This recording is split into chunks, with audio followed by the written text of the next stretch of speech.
A Cure for Wellness. Le moins vous en savez sur ce film-là avant de le voir, et le mieux ça peut être. Mais évidemment, regardez ma capsule au complet.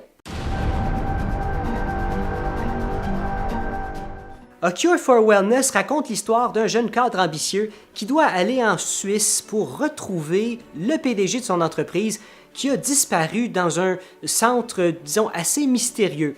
Et finalement, en arrivant dans le centre, on va lui diagnostiquer le même mal qu'à peu près tous les résidents du centre.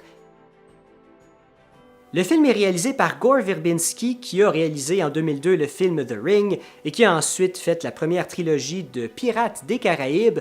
Donc, A Cure for Wellness, c'est un film que j'avais très hâte de voir et j'ai été un peu déçu. La réalisation est excellente par contre, les images sont magnifiques. Dean Dehan, qui interprète le rôle principal, est excellent. Jason Isaac aussi dans son rôle, tout le monde est bon. Mais le problème, c'est le scénario. Premièrement, 146 minutes, c'est extrêmement long. Quand un punch arrive dans le film, il y a une espèce de montage rapide avec des flashbacks. Et là, on comprend par rapport au type de montage que, il va avoir un punch là. Et quand le punch arrive, mais on le savait déjà, il n'y a rien de nouveau là-dedans, ça ne nous surprend pas. Parce qu'il n'y a pas assez de directions différentes qu'on nous propose dans l'histoire. On voit à peu près tout venir et la fin, j'ai trouvé que ça ressemblait à une espèce de grosse caricature. C'était correct, c'était un bon divertissement acceptable, mais on va l'oublier dans 6 mois d'ici. C'est pas un film dont on va se rappeler. Pour ceux qui ont aimé Shutter Island, ça peut être un film pour vous, mais si vous vous attendez au même type de qualité que Shutter Island, peut-être regardez A Cure for Wellness quand vous avez mal à la tête ou un lendemain de veille ou vous êtes fatigué. En tout cas, tant que vous n'avez pas toute votre tête.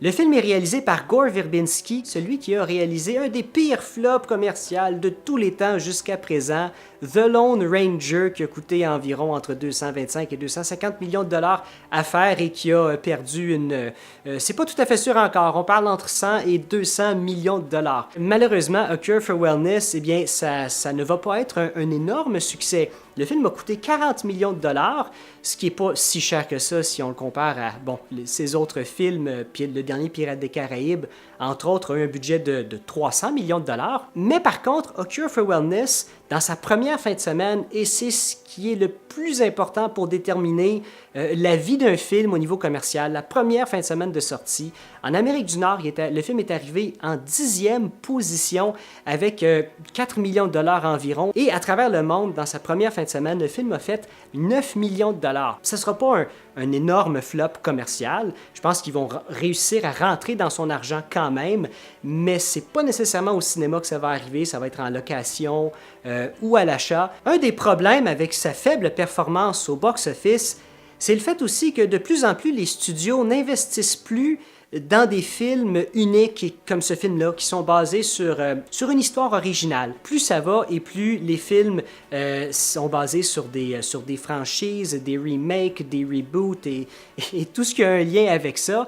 Donc, le contenu original, on en voit de moins en moins parce que, justement, depuis quelques années, il y a de plus en plus de flops commerciaux. Plus ça va et plus on veut être sécurisé dans la rentabilité des films en investissant seulement sur des films commerciaux.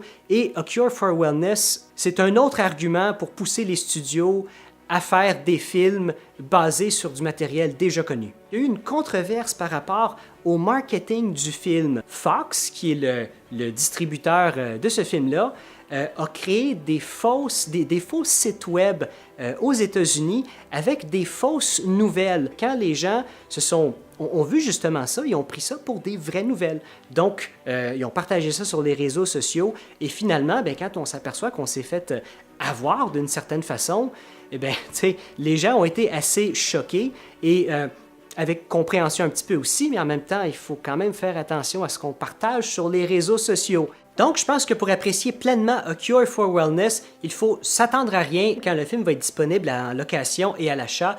Dépêchez-vous de le regarder si c'est un film qui vous intéresse, parce qu'on va, je pense, oublier très, très, très rapidement. Dans une année d'ici, on ne se rappellera plus du tout que ce film-là existe. Sur ce, bon cinéma!